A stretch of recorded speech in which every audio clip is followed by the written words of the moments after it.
అంటే ఇప్పుడు మీరు ఇక్కడ సౌకర్యాలు చాలా మంది చెప్తున్నారు, పిల్లలకి నీళ్లు లేవని చెప్పేసి, పిల్లలకి తినడానికి ఏం ఫుడ్ లేదని చెప్పేసి, పిల్లల్ని ఎండలో నిలబెట్టిరని, పొద్దున్నే రోడ్ల పైన నిలబెట్టేసిరని చెప్పేసి ఏదైతే చెప్తున్నారో ఇది ఎంతవరకు వాస్తవం? అంటే సరే నేను ఒక 60% మాత్రం నేను 100% నేను చూసినట్టు నేను వాస్తవంగా చెప్పాలి. 60% మాత్రము పిల్లలకి లోపల అలౌడ్ చేసి చెట్ల నీడ కిందల కూర్చోబెట్టరు.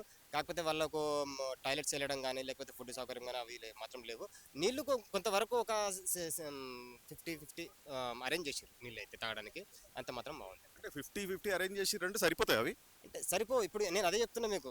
ఇప్పుడు ఇక్కడ ఉన్న ప్రజలకే సరిపోలేదు. మొత్తం ఇంకా తెలంగాణ రాష్ట్రం మొత్తం వచ్చి ఈడనే ఉంటే అప్పుడు ఇంకా పరిస్థితి ఎలాగుంటదనేసి. మరి ఇదంతా చూసిరు కదా, ఇప్పుడు హెచ్సిఎన్ మీరు ఏం డిమాండ్ చేస్తారు?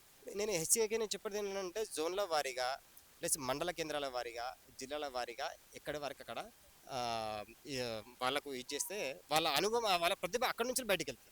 ఇక్కడనే తీసుకొచ్చి మేము ఏదో ఒక ఇప్పుడు మా బాబు వచ్చేసి 18 బాల్లు ఏసిండు. 18 బాల్లు అంటే వాడు కొద్దిగా భయంతోనే ఏయొచ్చు. అట్లా కొద్దిగా ఇబ్బందవుతుంది. ఎంత మీ బాబు ఏజ్ ఎంత? మా బాబు వచ్చేసి 13 ఇయర్స్. 13 ఇయర్స్. సో మీరు మీ బాబుకి ఇవన్నీ చూసిరు కదా ఇవాళ, మీ బాబుకి ఇప్పుడు కూడా చెప్తారా క్రికెట్ ఆడమని? అంటే ఇప్పుడు సరే మన పిల్లల్ని ప్రోత్సహించడం మన బాధ్యత. ఇప్పుడు ఎందుకంటే మనము వాళ్ళని కన్నాం గానీ వాళ్ళ తలరాత మనం రాయలేదు. కాబట్టి మనం ఒక నిజాయితీగా ఎళ్లి మనం చెప్పడము మన ధర్మం అది. అంతవరకైతే నేను చెప్పగలను. సో ఇక్కడ సెలక్షన్స్ పారదర్శకంగా అవుతుందా అనడానికి మీ ఆన్సర్ ఏంటి? పారదర్శకంగా సాగుతుందా, అవుతుందా అయితలేదని అంటే ఆహ్, వాళ్ళలో ప్రతిభ ఉంటే మాత్రం ఖచ్చితంగా అది ఎంత పెద్ద దేవుడు దిగొచ్చినా కూడా వాళ్ళని ఆపలేరు. ఒకటి. కానీ దీంట్లో నేను లాస్ట్ ఇయర్ ఒకసారి మాత్రం చూస్తే మాత్రం మా పెద్ద బాబు వచ్చేసి అండర్ 16కి సెలెక్ట్ అయితాడు అనేసి 100% ఫుల్ హోప్స్ ఉండే.